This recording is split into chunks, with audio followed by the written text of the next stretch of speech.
All right, we are going to discuss my top 10 reading experiences of quarter 2, because if I did it this way, I felt happier. I couldn't think of 10 new favorite books. Because like a favorite for me is a 4.5 or higher. And that we didn't get a lot of those this quarter, so... But there were amazing reading experiences, so we're going to go into that. With number 10 being Leech. This is a sci-fi gothic horror story that was so unique. And it was really close to being a 4.5 star. It just, the ending, the falling action wasn't perfect for me. And that's kind of what held it back, but the world building, like this far future world and how we got here and what it looks like and feels like, and it's just so unsettling. And how our main character is part of this parasite entity and trying to figure out what happened to one of their appendages. And what they discover while they're at this house. And their interactions with this severely messed up family. Like, it's a perfect fall-winter book. I kind of wish I had read it then. I don't regret reading it when I did. It was still very atmospheric. So that was really unique, fantastic debut. The audio narrator, also fantastic. Like, I think they brought it to life with their acting. Because there's a lot of internal narration for our character, especially when they are like experiencing their other entities' lives at the moment and having like conference calls, and I just think that also came across really well for me and elevated the experience. So if you like things like The Thing, I think you'll like this. It's really cool.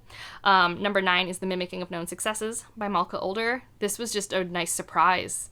I was just really shocked at how comfortable and cozy and how much I love these characters and their interactions. It's like a Holmesian mystery.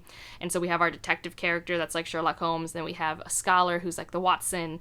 And they went to school together and they used to date and now they don't. But because of a mystery that that the investigator's trying to uncover, she ends up back in the town where, you know, her old partner lived, and it's about the rekindling of that friendship, potentially that relationship, but also about solving this mystery.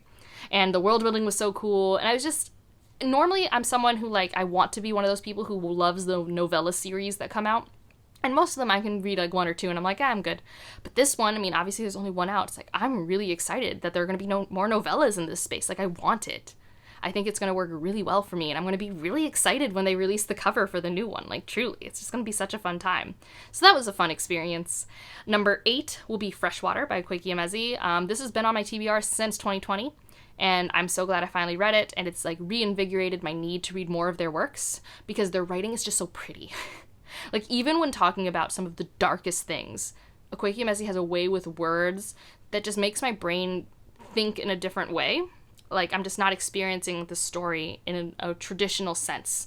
I felt very much like a removed witness, but also that there were ways in which I could relate to what the character was feeling. I don't know how to describe it. Emezi also did the audio narration, so I immersion read it, and I really enjoyed it to the point where I slowed it down. I don't slow down audiobooks very often. I quite often do the reverse to get through a book faster. And in this case, I slowed it down, and it was lovely, even though sometimes things weren't lovely on page. But I also appreciated that the way it was told in a distant way that I think allowed for safe processing of these hard events. Like, it was done with care.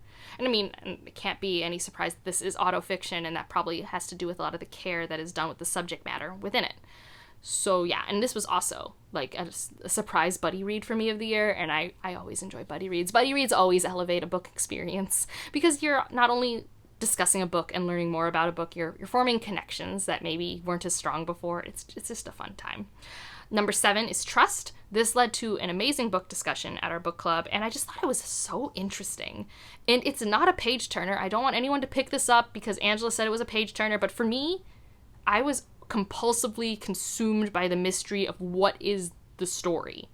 And then what's funny is you get to the end of the book and you think there's like 4 books within it, that the 4th part is the answer, but at no point should you believe that's the answer. Like, the whole point is that all of these are unreliable narrators. That's like the whole point. Everyone's the hero of their own story, everyone's an unreliable narrator, so it's left to you, the reader, after reading these 4 interpretations of this couple, to piece together for yourself what is the closest to truth. And, oh, it's so interesting, and also really affirmed that I don't understand money. So the book club discussion, and just how unique this book was, and how consumably readable. Like, I put a high value on consumability, because, I mean, I like dense things, but I can't just read dense things all the time. I do need something that reminds me that reading can be very fun and easy. So because of its project, it had very simple writing styles that made it really easy to read, which I thought was really fun. Number 6 will be the Rainwild Chronicles, because I've been buddy reading this with Ben, Grace, and Stephanie, and I love these buddy reads. We go on tangents. It's a blast. The way we unpack things that maybe I wouldn't think about, and then suddenly Ben's has this wild theory in the chat, and then we're all unpacking it, and and then there's sometimes some, like, comments on certain characters. It's like, really? You think that character is as bad as this character? That is not my read on that character at all. And it's just so fun. And, you know, it's an interesting way of exploring what comes next after Live Ship and exploring more of this world that we really only get a taste of in Live Ship. So that's just really interesting, how people adapt to this land and what societal cultures are formed and what are necessary and what are not necessary and what happens when you are even more removed from that culture and things are changing. There's a lot of emphasis on metamorphosis and growth in every aspect, and that's been a really interesting thing to unpack. Number 5 is my one reread on the list, and this is my Red Rising Saga reread, and we've been doing live shows with Leanna and Alex. I'll have the playlist for that down below, and that's just been really fun. Like, there are some things I like more on rereads, some things I like less, but the conversations are just really interesting. It's fun seeing when I align with Leanna or Alex or neither. The conversations are always so long, but also just like a fun time. So I think that's part of it. It's like, not only am I just rereading these stories so I can be fresh for the new release, which is very exciting, but the conversations and the people who show up in the comments, it's just fun. It's just fun. We laugh. We make silly connections. We have inside jokes. I enjoy that. Number 4 is Velocity Weapon, which is our first, like, read-along that's successful for my Patreon. We did try to read Empire of Silence. That did not go well. And we actually had a live show for this.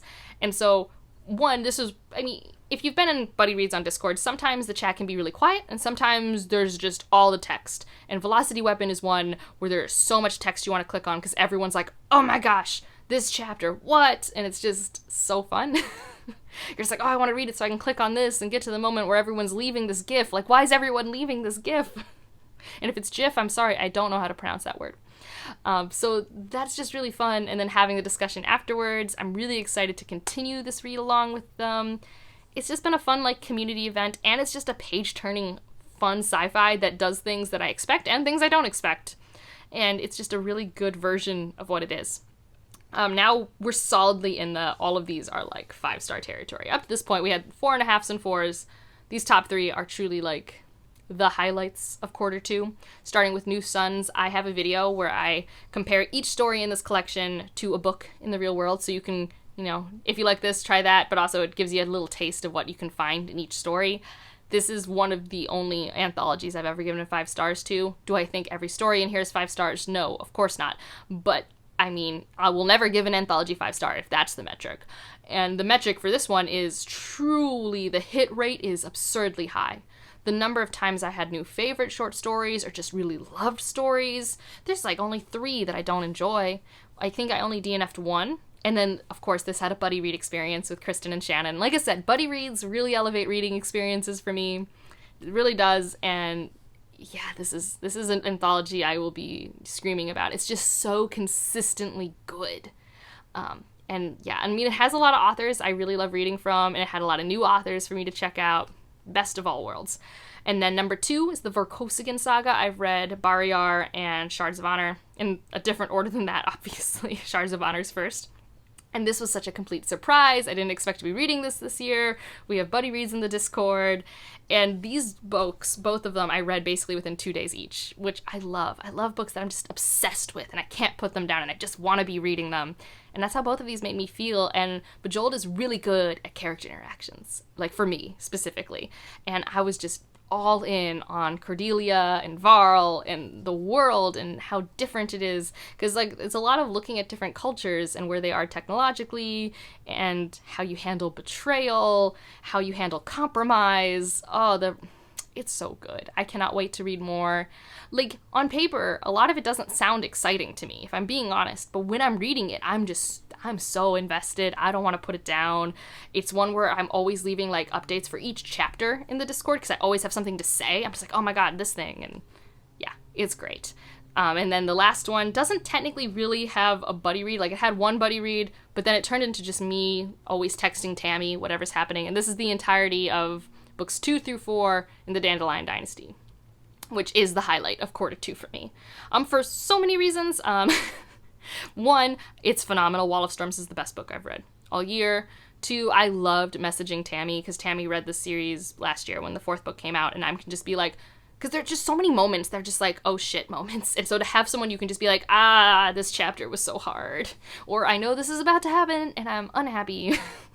And just the back and forth we had discussing the series. And then I had Ken Liu on my channel, which was phenomenal. And I could talk to him about all of the ideas he has in this, because this is just, it's such a nerdy good time for me.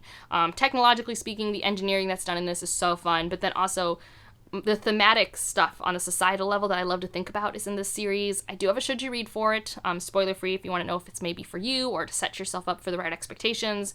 But for me, in my reading experience, phenomenal. I enjoyed all of it. I mean, there were definitely some slower points in the series that were like a little harder to get through, and when my mental health was bad, it wasn't like the perfect book to escape into. But I got a book hangover when I finished it. I think I spent, and like for me this is rare, 24 hours without reading anything after reading Speaking Bones. Like, normally I have an audiobook or something going on, but I didn't read anything. I was just like, what do I do after reading Speaking Bones? Nothing. That's what I'm going to do. I'm just going to exist and think about it and have a think. And that's what I did. So those were my top 10 reading experiences of the quarter so far. Hoping to get more in quarter 3. But when I think about it like this, it feels like a stronger reading year than if I just harshly look at what are new favorites that I have, because I do think I'm focusing more on series, which means you get less like individual favorites and more just like grouped favorites. I don't know, but also I just think my rating scale has been like skewed. I don't really know what's happening. I'm going to unpack that when I get back from my trip and when I reanalyze my goals. I need to recalibrate, need to figure some things out, because I'm having a better time than I was in the fall of last year, but I'm still not having the reading time that I did in 2021, which was such a good reading year for me. I want to find that again. Anyways, let me know how your quarter 2 went. What were your reading highlights, whether it was specific books or reading experiences that you got to have with people.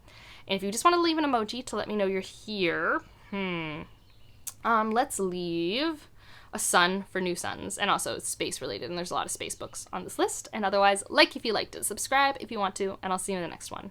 Bye.